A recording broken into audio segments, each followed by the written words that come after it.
So I'm sitting here. It's April 2nd. We have an ice storm right now. I'm so over it. How are you?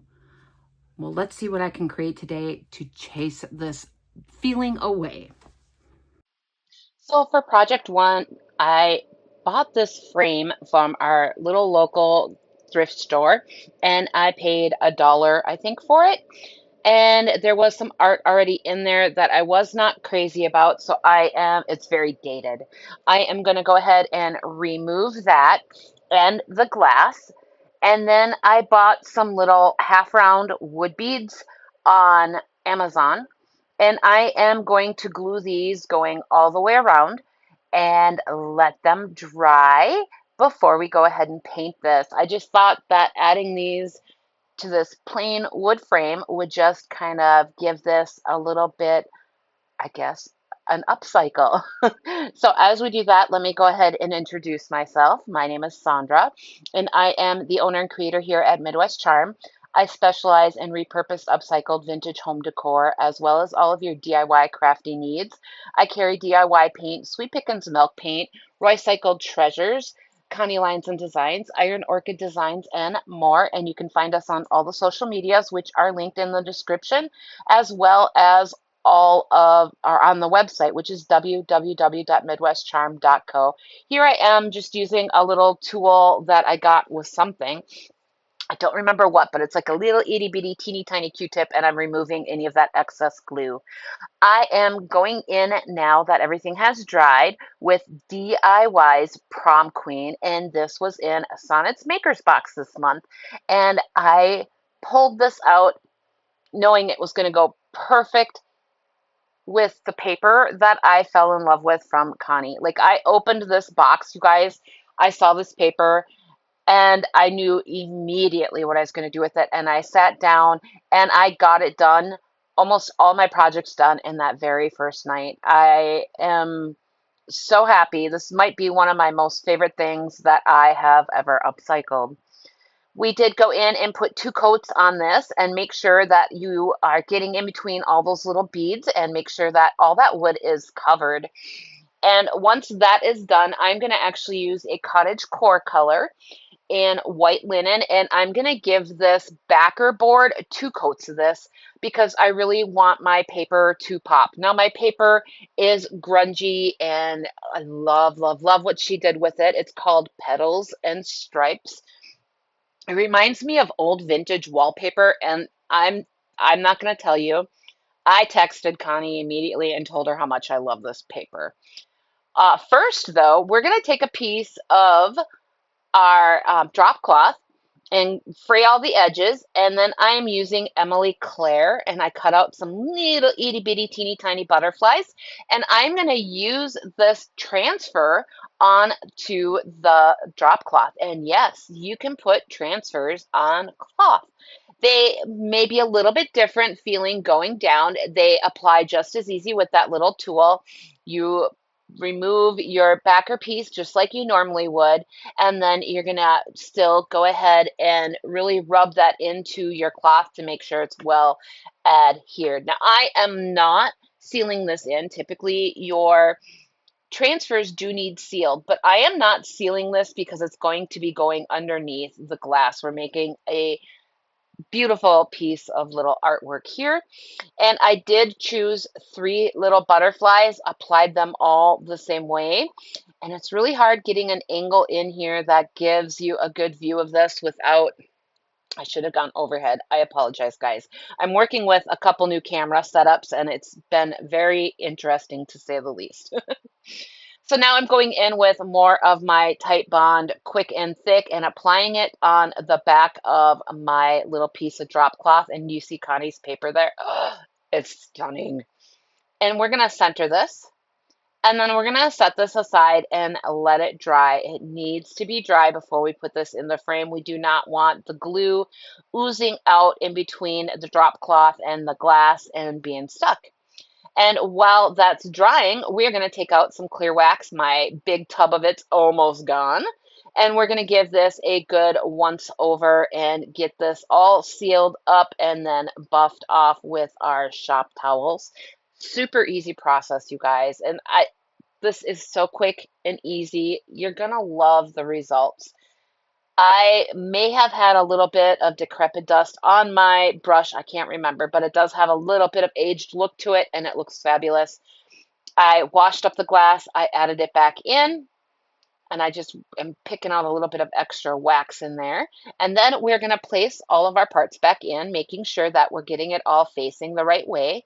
There's our paper. There's our white piece. I did not attach it, so if somebody wants to switch out their artwork, they can easily do that. And then I did leave the green side facing back out. I'm replacing all of our little staples back down, and this piece is finished. I cannot wait to show you this at the very end of the video. I'm obsessed.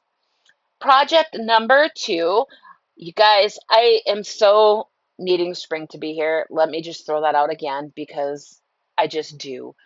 And when it comes to this time of year, I want all the planters. So I am taking a little tin I had just picked up. I think this was maybe 75 cents. It was not old. It was not anything special. I know it kind of looks cute, y'all, but I have something better in mind for this. I am painting this again with our cottage color in white because we are going to be using Royce's Cottage Garden Plaid from the box. I always adore Royce's plaid papers and her master boxes, or master boards. Those are my two faves that she always does. This one is the Cottage Garden Plaid. And once we get 2 coats of this white on here and it's dried out, we're going to put down some um, liquid patina. Oh my gosh, you guys, my mind totally blanked. And get this started. And we are going to mist this to make this stretch a little bit. And then we are going to roll it all the way around, get it all down, and then go over the top of it with more liquid patina. And then once this has come, oh, we're going to roll down that top and make sure that it's all sealed down on that top too. And this is a really easy process. And it just folds over so super easy. Smooth it out with your finger and you've got a really nice lip on this. And then we are going to paint the lid a white. And I honestly think I went over this with a different color in the end. So stay tuned and watch for that. Project number 3, again, planter. I took this old, rusty, painted, it was terrible looking, just a little galvanized piece. And I'm going to use our layered chocolate in this to make it look more basket-like. Actually, I'm really going for that brown terracotta that you see in the stores. And I wanted to stick with using my box. So I did the brown and not like a terracotta color. And we got amazing coverage with just 1 coat. And now I'm going in with clear wax. And then we are going to go in with our white wax and get some white wax into some of those little basket weaves on this texture and make it look old and aged, like there's some good patina happening. And then we're going to go in with our shipwrecked and do the same thing. And we're going to add in the shipwrecked all over and just I'm kind of just pouncing it in there. And then I just buff it off with those shop cloths. And this piece is ready to go. I did paint that top lip, but I did not paint any of the inside. Project number 4 is one of my favorites. I love this piece. This would be my second favorite in this little grouping. I took this old drawer I had and I went in with the white linen again on that back piece because we're going to decoupage inside of the drawer like a liner. And I do go in and put in 2 coats. I just happen to go really slow around that edge and then pull the paint out so that we're not getting any on the side. And if we do, we'll be painting over it anyways with our color that I chose, which is Bellwood. And we're going to give this whole outside of this drawer 2 good coats of this color. It is a really pretty soft green, perfect for spring. It's just so pretty. And actually in different lights, it kind of almost looks gray here, but I promise you it is a nice, pretty pale green. I think this is a really, really pretty color. So we're going to give it 2 coats on the outside and then the edge and as well as inside of this box. I did tape off the handle, so we will not be painting the handle on this piece. It is brass and beautiful and detailed, and I didn't want to muddy up any of that detail in there. So we will be not painting that part. Like I said, I used some blue painter's tape, covered it up really well, and then cut around it with my X-Acto knife. And then this is how I go up to those lines. I put just a real light amount on one half of the brush, place it down at the bottom and pull it up. And it does a really good job of not getting any of that green color on the white and gives it really good coverage. I still need the two coats, but it's a really easy way to do the two color without masking off everything and having to wait for it to dry. So that's my little shortcut tip, is just to not put a lot of paint on there. Start at the bottom and just pull that brush up. You can see I'm doing it a little bit quicker there, and then I'm able to just go in. But it's just a really easy way to do it without getting the green on the white. And that's something I use a lot when I'm doing this, because when I'm working, I don't want to have to wait for paint to dry. It's a big pet peeve. And here we are waiting for paint to dry. While we are doing this, I'm going to measure out exactly what I want to put inside of this box. And it turns out that the bottom left-hand corner of this master board, which is Whispers of the Garden, will work perfectly. And I'm not cutting into any of the other little sections that Royce has created on here. So I'm just planning out exactly what parts I want to be in here and what parts I'm going to be cutting off. I use my fingers to trace around the edge so I know where to cut. And then we're going to decoupage this little piece in. And this is just as simple as any other decoupage project. We're going to lay it down in place and then do a strip of our liquid patina, smooth that out, and then we are gonna just keep working our way down, just like I would any other project. It just happens to be the inside of a drawer. Here it is just laying in there so you can see it. And then we're just gonna start on one side and then work our way to the other. And the sun is coming in really weird through my window during the summer. It's just something I live with. I love the natural light back in this room, and I've gotta have it. So you can see my decoupage medium just getting on the side, which is fine because I'm going to go and give this thing a good seal all over so it has a matching sheen to it. So it's okay that it did get up on those sides. We're going to go in and put some liquid patina over the whole piece once we are finished. Now we're going to pull it down and then continue to work our way up, making sure to seal in the paper as we go. And yes, I used that mister bottle, and that helps smooth out all of those wrinkles and gets this paper to lay really flat. And here we are painting that inside of our box too with that top coat. And there I am. I'm just really making sure that I work my product into those corners, because that's going to be where it's going to peel off the most. Now we're taking our little finger sander and going around all of the edges, and I bad angle again, y'all. I'm very sorry. And just giving this a really good distress. And then I'm going to be using, I actually went back in and put two in. You can see me doing this here.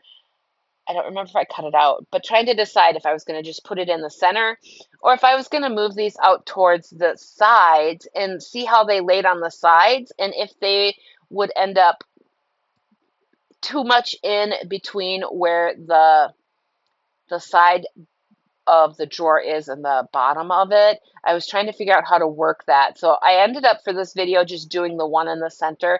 I did go back in, remove that, sand it, filled it up a little bit, and then put two hangers on it to make it lay a little bit more flat. And this is something I have down in my Amazon affiliate link, so you can find these and use these at and purchase these through that link. These little D-ring, they're D-ring something. I can't remember what they're called, but they are in my link below.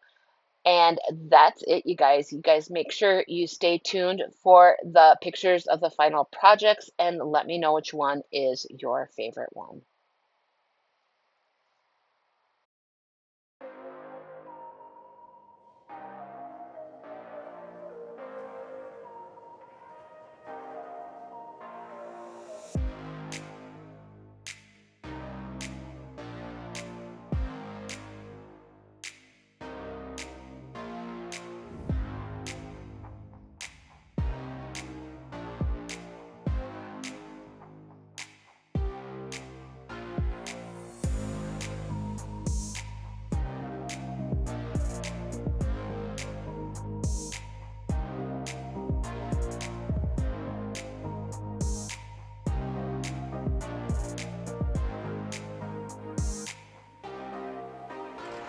Did I bring all the spring vibes?